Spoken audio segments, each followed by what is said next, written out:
All right, hi everyone. Welcome to episode 3 of Live with Pond.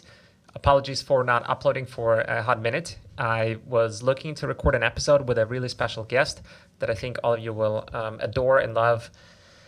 He's very famous with some circles, but it required more preparation, so I'm finalizing the script, and I will, because that episode requires a script, and I will do that episode maybe next, maybe the one after next, but wanted to release something now. And so today's episode will be short and sweet.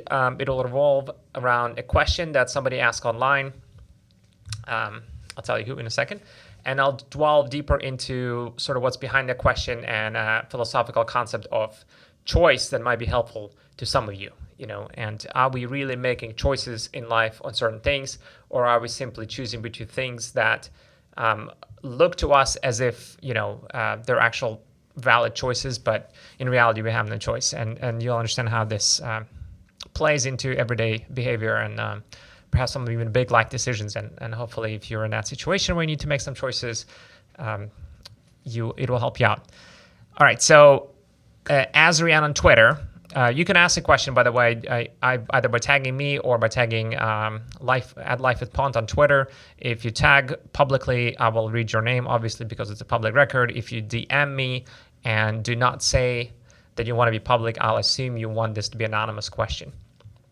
But Azrean asked on Twitter in public, so he's asking, is the slow lane in life worth it? I am fourth generation in a small city of about 33,000. Practically all of my family lives here.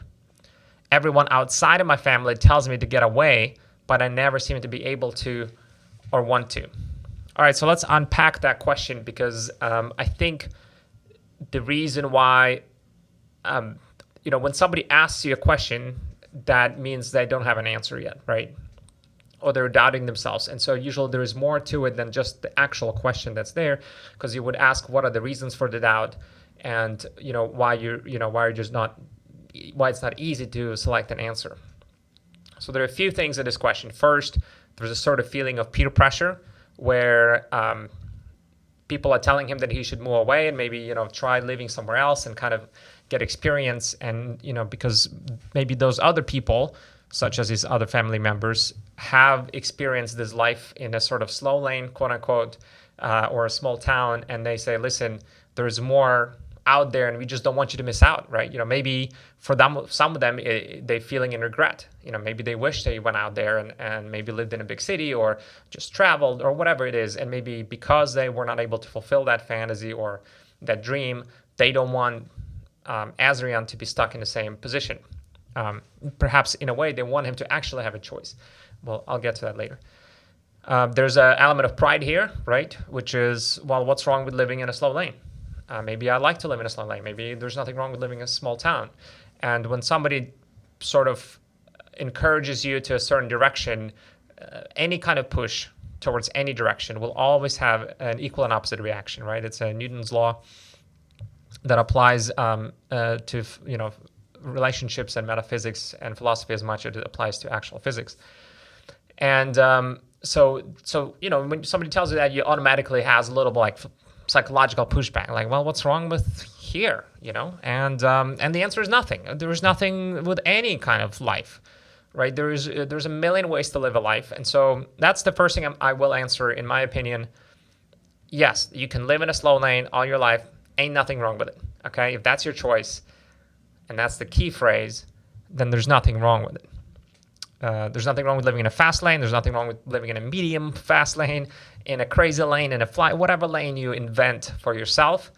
Good for you, more power, right? That is the essence of the freedom that we hold dear, especially in this country, but many other countries as well. And I think every human being's aspiration, most countries' aspirations, or Western democracies anyway, is to attain that position of freedom where you can choose any lane you want and without being questioned, without having to worry about, you're being judged. So absolutely nothing wrong with that. However, let's get back to the key element I noticed or mentioned, which is, if you actually choose to live in a slow lane, quote unquote, I'm just quoting Azrean here. Is it worth it, right? So let's talk a little bit about choice. What does it mean to choose? And I think the reason, actually, let me just go ahead and go with that, and then I'll come back to why I think some people are encouraging you to make this other choice. So when we think about choice, we often think we always have a choice. But in order for you to have a choice, you need to have at least two options, right, with which you're intimately familiar. So if I tell you to choose between eating a sandwich and eating some kind of food you've never had before, is it actually a choice? It isn't, right? Because you don't know what that food is. You don't even know what it might taste like. You don't know if you might like it or not. Maybe you already had a million different types of sandwiches, so you kind of have an idea if you offer your chicken sandwich, if you're gonna enjoy it right now in this moment. The only idea you have about new food is that you'll be trying something new. And maybe there's a part of you that enjoys trying new things, and so you would choose that. But you wouldn't choose it because you know what the choice actually entails, right? It could have been a terrible type of food that you absolutely hate. It could be, live crickets that to you just don't taste right. Or, you don't like how they move in your mouth or whatever. And so you could be disgusted by it. And where I'm going with that is that a lot of choices in life, you actually do not have a choice. It's an illusion of choice. And that is an interesting proposition. I'll give you another example from my personal life. I hope my brother's okay with it. Where for many years after I moved to the United States for college and then, essentially immigrated here, my brother, he told me multiple times that I'm a traitor. And he said, you left Ukraine, you betrayed your country, and so forth. And what I would tell him is like, hey, you should come here. You should try to experience what it's like here. And he told me that he chooses not to do that, right? He's like, no, I'm choosing to stay here in Ukraine. And to that I would tell him, but you don't actually have that choice right now. And he wouldn't. I don't know if you actually did tell him that, or if I thought about it and I thought I told him that. But he wouldn't understand. I knew that he doesn't actually have a choice, right? Because for him, I did tell him. So basically what I told him is like, listen, you have an idea of what America is like, or Canada, or just the Western world, right? And you are choosing based on that idea, but you don't actually know because you never lived here, right? You haven't even done super deep research, because a lot of times people hear about things and then they kind of develop an initial bias, and then everything else that comes with that goes through that filter. And so they, especially have a certain like political opinion about it of some kind, then things start going through a filter, and they start like either, they discard things that disagree with that filter, and they only collect things that agree with that filter.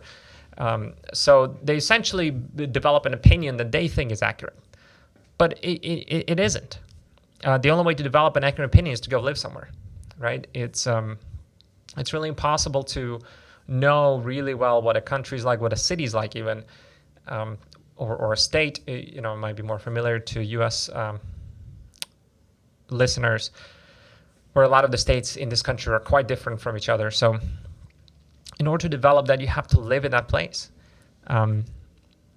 So the bigger point here is that my brother was choosing to stay in Ukraine. He was choosing the direction of his entire life. He thought he's choosing, but in reality, he only ever had one single option, which is to stay, because he was not familiar with any other option. And so what I'm leading to is that he wasn't actually choosing. He had the illusion of choice, but he wasn't choosing anything at all. He was just simply playing the default option that he had. And the problem with that is, that you're living your life without choice. It's freedom requires a presence of choice, because how can you choose things freely if you have no real choice? And a lot of the times we are presented with the illusion of choice. That it's one of the most powerful weapons in politics. It's one of the most powerful weapons for dictatorships, any kind of influence, some organized religion, and so forth. Anytime you want to, when you present people with the illusion of choice, you make them feel like it's their decision, but in reality, they're simply going with an idea that they have about this one option, and then they usually choose the option they actually know, that they've lived through, they have experienced stuff. So that's how you make them choose. Anyways, the point is, you're not actually free. You're sort of in bondage. But in this case, you're in your own life's sort of bondage, right? You're subject to your own, how do I put this, like lack of experience, and you keep choosing the exact life you already have. And if you're happy with that life, fantastic. There's nothing, in essence, there's nothing wrong with that. It's just that you might realize 20 years from now, 10 years from now, 30 years from now, that you actually never had a choice, right? And you actually never chose, you simply lived. And that's when regret can come in, creeping in. And that's kind of, that's just one of the potential outcomes. There's no rewind machine. Life doesn't care about ignorance. It doesn't. It never forgives you. So I think it's important to know that, so that we start making actual choices. Well, how do you have an actual choice? Well, you have to know the other option. So oftentimes, you have to live that option. It is possible to know a lot about the other option, right? Reading about it, really trying to consciously remove the bias and say, listen, I'll take in every information, whether it agrees with my current point of view or disagrees. I'm going to take in that information and develop an actual opinion that is as informed as I possibly can. And then based on that, you choose, because it's not practical to live through everything, right? Before you choose, before you make every choice. So going back to the original question then, is the slow lane in life worth it? Well, first, how do I know, right? I don't know if it's worth it for you, but what I will tell you is that you don't know either, because you have not lived in the fast lane, it seems, if I understand correctly. Like, you're born in this town. I mean, that's, I think, what you're saying. So you're fourth generation, you're born and raised there. So without knowing what fast lane is like, how do I know if slow lane is worth it? Or rather, the real question is it better for you or not, right? Because you want to have the best for your life. Why not? That's kind of what we try to do in life, is to live life the best we can. So the answer is, I don't know, you don't know. And the only way for you to know is, ironically, to listen to that advice and get out of town. Now, from my experience, I was born in a village in Ukraine that nobody's ever heard of. Then we moved to another village in Ukraine that nobody's ever heard of. Somewhere in there, I lived in a small town, or like kind of city-ish. No, it's more like a small town for a while. But until I was essentially, and the second village was near a big city, to which I barely ever went. So in some ways, until I was 17 years old, I never lived in a city. And even when I came to America, I went to a college in a, about the same 30 to 40,000 people town. So for the first 3 years of being in college in America, I lived in a small town just like you. And so I have that side of the experience. And then I moved to Knoxville, Tennessee, which is a bigger town. And then I moved to Chattanooga, which is about the same, slightly bigger town. And then I moved to Nashville, which is obviously, about 500,000 people town or city. And then I moved to Atlanta for a year, or stayed near Atlanta, which is much bigger, of course. And then finally I went to San Francisco, and I finally lived in what is considered a top, one of the bigger cities, and one of the like city places, right? I've lived 3 months in New York, in Manhattan. So as probably about as big as it gets. I think it's the biggest city right now. LA is the second, and I've stayed a lot in LA. I've spent time, but I never lived there. And now I live in Chicago for a year, which is the third largest city. So I've stayed a couple months in Vancouver. I've stayed a couple months in Montreal as well, which are obviously pretty decent sized places.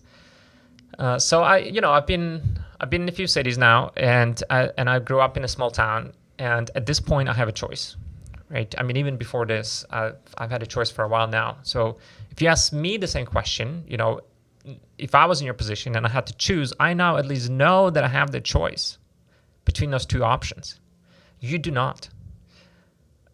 That's not a bad or good thing. It's just a fact. And so what you really want to ask yourself is, do I want to know what the other option feels, looks like, and feels like, lives like? If you're interested in actually having a second option, you have to move out, right, for a short time, whether you go to university in a big city, college, whatever, or you go get a job for a couple of years, whatever it is for you. If you want to have actually two options, then do it. In fact, in my experience, like, hell yeah, do it, dude. Like, listen, how do you know what's best for you, right? If you've only seen one thing throughout your entire life, sure, you might be content, but sometimes it's just like meeting a girl or a guy, right? Whatever, meeting somebody you fall in love with. You think you have an idea of what you want, have an idea of what you might be happy with, and then you meet someone randomly, usually some really random encounter, and boom, your eyes open, right? And you're like, wow, this is the person. And usually if it's the first person, then you lose them, and then you realize, no, that actually was the person. Then you meet a second one, and you're like, boom, oh my God, this is the person. Anyway, the point is you get this experience of where you think you know, and then this person walks in your life, and you're like, whoa, I did not know. I actually now understand better. I think that's how it might be for you with where to live, right? And for the rest of you listening, like, think about other options you might be thinking about in life and considering, are you going for a default option simply because that's the option you've lived and experienced? Do you really know the second option? Or you only know some news about it, or maybe news headlines, or maybe something your friend told you, or maybe you read just a little bit, and how much of your research is biased? How much of research have you discarded because it didn't fit your initial idea or opinion?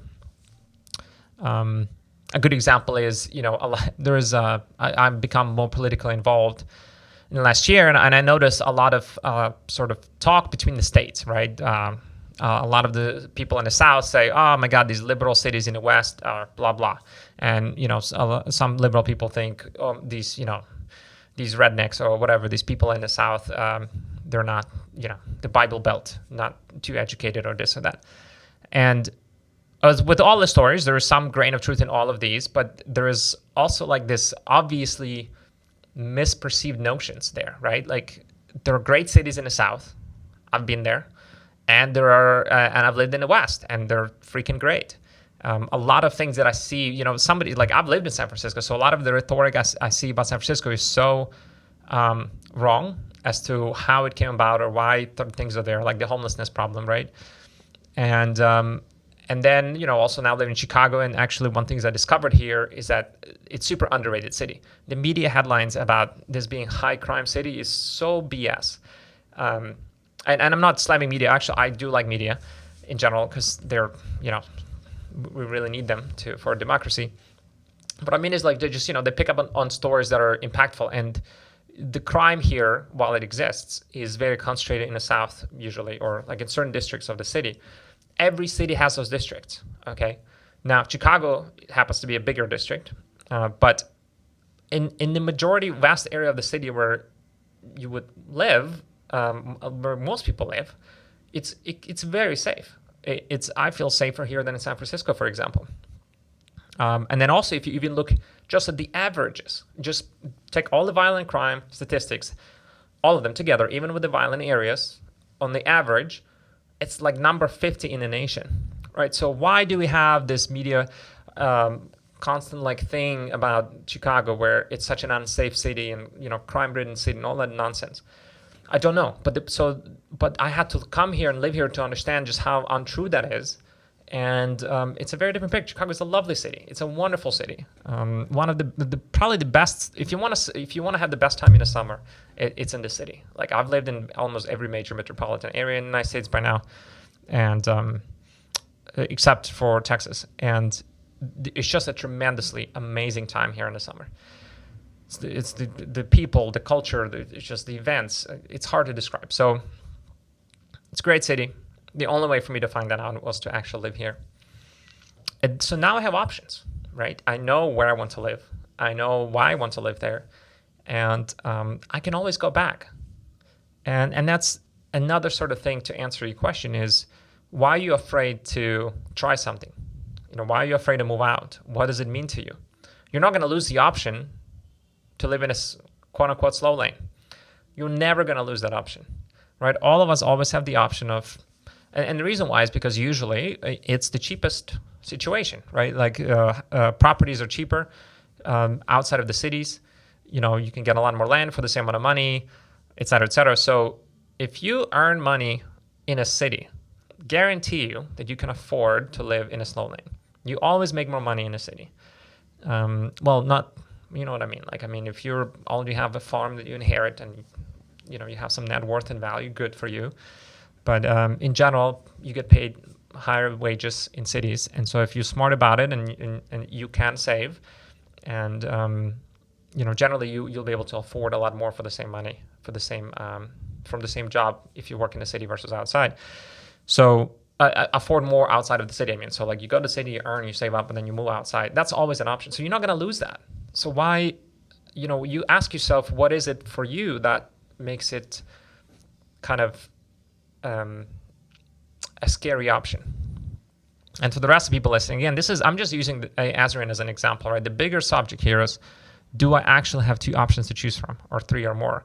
Or do I have really one option I know and the rest is an illusion of choice? And I'm forcing myself into this default process, into this default, going down this default path. And I'm not actually evolving, if you will, or like getting new experience. I'm not opening myself up to, not even evolving, because that implies that going default is somehow less or wrong or whatever. So that's a wrong word to use. What I meant is, why am I not opening myself up to new experiences that I may like more, right? That's what they're thinking about. And, TLDR, hell yeah, dude, absolutely go travel. Travel is one of the best things you can do for your spirit, for your mind, just for yourself. There is nobody that I know that has traveled, nobody, and said, fuck this, travel sucks. Like it's, I mean, you might be tiring in the moment and stuff, but everybody who's traveled, especially the countries that are not exactly like ours or very similar, they've gained new perspective in a way that was so valuable, liberating, and inspiring, and so forth. So you should absolutely do that. I'd say go out there. I don't go out there with the goal of like, I'm abandoning my life here. I'm abandoning my life, my family's history perhaps, or, don't do that. Just go, you don't owe, first of all, to anyone to be anywhere. That's the first thing you have to know, right? Your life is your life. That's the basic premise of this country. And why I came here personally, because nobody can tell me what the hell to do. And that's supposed to be the thing. So you don't owe anyone to stay where you are, not yourself, not your family, not anyone. And you want to know what's really good. It might be you go to Paris or New York or LA, and you'll fall in love with the lifestyle, right? And you'll think to yourself, wow, I wish I came here sooner, but I'm so glad I came here now. This is it. A lot of people go to a big city and they fall in love, and then 10 years from then, 20 years from then, they say, you know what? I've had an amazing time. I'm going to leave. I now want to, because they remember their roots in some way, and like there's a part of them that likes the serenity, the slow lane, as you say, and so they want to go back to that. And that's fantastic. I know a lot of people like that. I think myself, I'll be living not in the city when I'm older, right? When I was younger, I was riding super crotch, or like super sports, crotch rockets, motorcycles, super fast, crazy dangerous. I can now imagine myself on a more of a cruiser bike, and I think like it just changes with time, and that's cool, and that's just life, and that's fantastic. So, but you don't want to live 20 years and then look back and think, wow, I realized I didn't even know what the other life is like. I didn't even know what life has to offer outside of where I am now. And that not knowing can really put you down. It can really dig at you. Maybe. So go out there, explore. For the rest of people listening, go make sure you understand what the other option is. Explore that option. Learn as much as you can, so you actually have a choice. Okay? And so you can stop living life by default. I think it will make you a happier person, because you'll feel at least, because if you learn another choice and you're just like, you know what, actually, yeah, I was right originally. I don't like that choice. I'm going to stick with my original choice. Now you have confidence, right? You have confidence in that this is actually the original choices for you. Or on the other hand, if you learn about the other choice or multiple choice and you find one of them is like truly appealing, sometimes you discover things you just don't expect, you will be happier because again, it's more appealing. You just didn't know. Maybe it's something in you that wanted it and you couldn't quite understand it. And then it comes and you grab it. And so really there is no downsides. All right, so that's it on choice. To summarize, make sure you actually have a choice. And having a choice implies knowing equally or sort of equally about all options on the table. And a lot of the times in life, we don't actually have all the options. We think we know them, but we don't. And I encourage you all to explore the options enough to make informed choice. All right, so the book of the week is Sam Harris's Waking Up. If you're interested in reading, last thing I'll mention, a good friend of mine, well, we're not that close, but anyway, John posted the other day a tweet saying, encouraging people to read 20 pages a day, work out 20 minutes a day, and journal once a week. So I took him up on that challenge. We're gonna document every day to see if we, check off those check boxes. I encourage you to do the same. 20 pages a day is pretty easy. So if you're looking for books to read, Sam Harris's Waking Up is a cool book I'm reading now about sort of a scientific look at spirituality and meditation, consciousness in general. What does it mean to be conscious?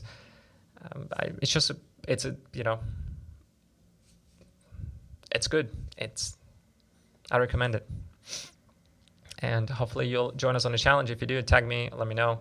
And I'll see you next time. And maybe I'll have my awesome secret guest. See you guys. I need like sign off thing.